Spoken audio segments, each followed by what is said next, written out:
Welcome back, everybody, to a new video. Back in the car, I am at one of my absolute favorite locations in my hometown.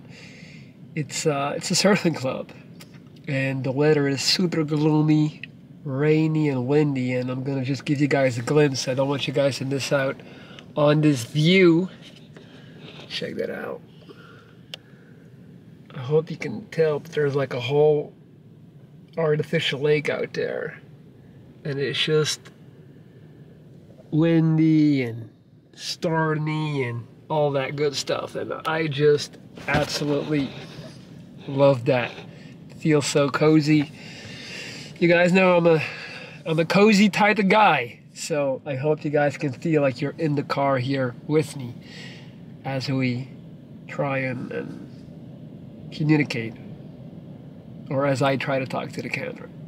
Anyway, I want to talk about growing older and the advantages of growing older, and how with age comes wisdom, but also self-doubt, and how there is great value, and I guess that's why this video is also geared towards my younger audience. There's great value in having unlimited self-belief at a young age. So basically, when you're 18, 19, 20, early 20s, you think you know it all, like I did, definitely did.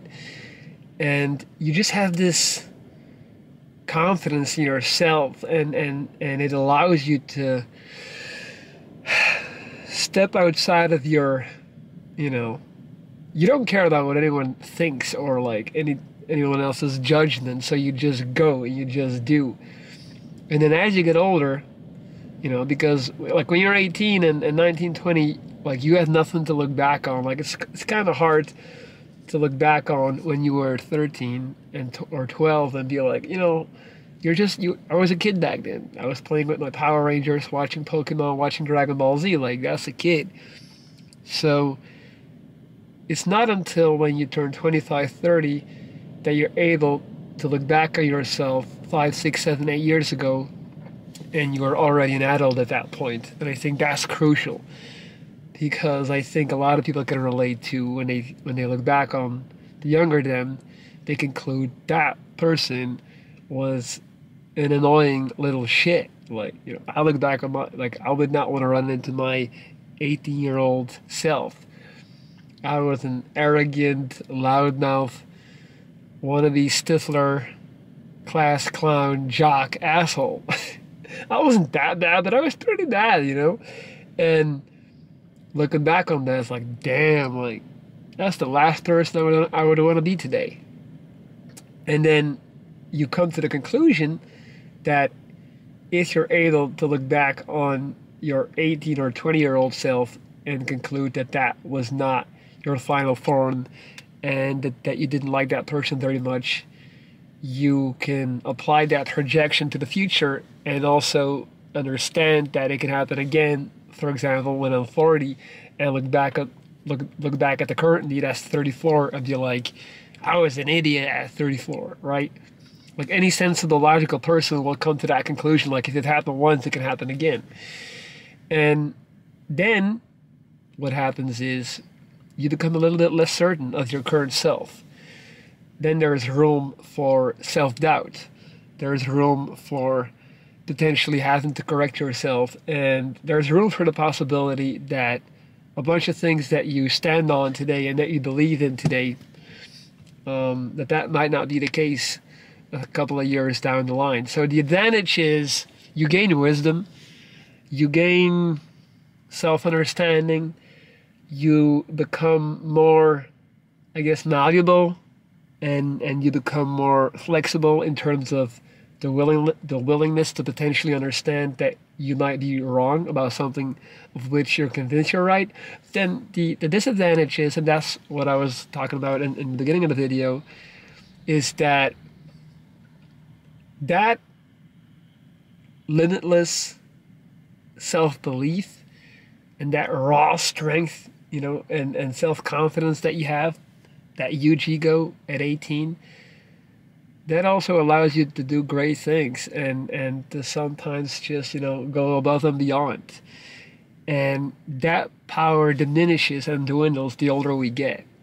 So I feel like, coming to that conclusion, I'm constantly trying to find the balance between sometimes tapping in to that youthful enthusiasm, to that primal strength, and at the same time, understanding that there is still room for me to grow and that I don't have an absolute, of all the answers. And I don't have I don't have the absolute truth yet.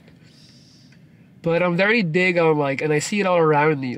I really notice that the older we get, the wiser we get, but also the weaker that we get, the more scared that we get. Think about people that are in their 50s and 60s. A lot of them are scared. They're scared. For them, the world turns into a dark, evil, dangerous place, especially because they consume too much news and all of that, but that's a different thing, but still. So I find it very interesting to try and balance those things, and I'm already kind of wondering and definitely overthinking, what are the things that I attach a lot of value to today, that I won't 5 years down the line. So I try to eliminate the things that I'm unsure of and really just double down and focus on the things that I know I'll never regret. And one of those, for example, is that's why I go so hard on physical health. I cannot see there ever being a day where I'm I wish I worked out less. I wish I didn't build this amount of muscle. And I just think that's something that's going to carry me for the rest of my life. And not just because of the aesthetic aspect of it, just the volume of muscle. I just think if I have this amount of muscle, if it starts tearing down, I'll still be good by the time I'm 100 years old, If I have an exuberant amount of muscle when I'm 50 or 45, I got a lot of margin to kind of I can hand over a lot yearly and still land in a spot where I'm able to walk comfortably. I just went to visit my grandpa in his nursing home 2 days ago, and he's no longer able to walk just because his knees are shot. He's in his 90s right now, and that's the first thing that made me think I gotta make sure I keep hitting these legs. I gotta keep training my legs so that by the time I hit 90, I'm still able to walk, and move myself from the bathroom to the living room, if even that, So that's one thing. That's why I double down on that. Nutrition goes hand in hand with that. You are what you eat, and if you eat healthy, you're gonna live longer, and also you need the nutrition to build the muscle. And those are just some practical things. And I'm also trying to do that, in other aspects. But as it's hard, and priorities can definitely shift. So I wanted to also ask you guys today, in the comments, I want you guys to tell me something that you believe is worth doubling down on for the future, something that you'll never end up regretting. For example, another one, I'm now really focused on always when I'm with my mom and dad, and I'm with them quite a lot, but still I'm consciously taking in the moment. I do not want to be one of those people that feels regret when they pass and be I wish I would have spent more time. No, I take regular hikes with my dad, and I'm very conscious of it. I'm this is good, this is awesome. I'm gonna look back on this one day, and he says things to me sometimes, and I register that. I'm gonna think of this, one day again. It's awesome. I'm very conscious of that. Same with my parents' grandkids, so the children of my sister and my brother. I've got profound relationships with each and every one of them, because I know there's gonna I don't want to be that person that's one day they were just 18, I missed the whole process. I didn't. I was there for the process. I saw it. So please comment below something else that you think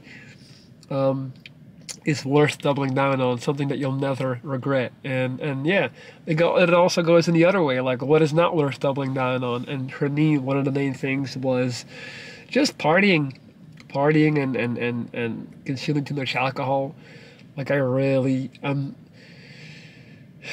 I've already like stopped being a binge drink and all that stuff years ago, but like I'm even going further with it. Like I still feel like last year I drank too much, you know, and I still spent too much time going out, you know, like late at night. And yeah, it's just there's really such a little return on investment. You know, you're paying money to poison yourself and to sacrifice your whole next 2 days. It's like, where's the positive? You know, I have a hard time seeing it. And I know, like, and if you love to go out and dance, and that's, you know, great. Then you have it. But I'm not. You know, and our culture here of going out is not like that. We don't go out and dance. We go out, we sit on a table, we order a beer, we drink, and we talk. That's how we do it. You know, like shouting over the music. So it's silly, you know. It's not. That's one of those things. So yeah, very curious to hear what you guys think of that, and what you think is worth doubling down on.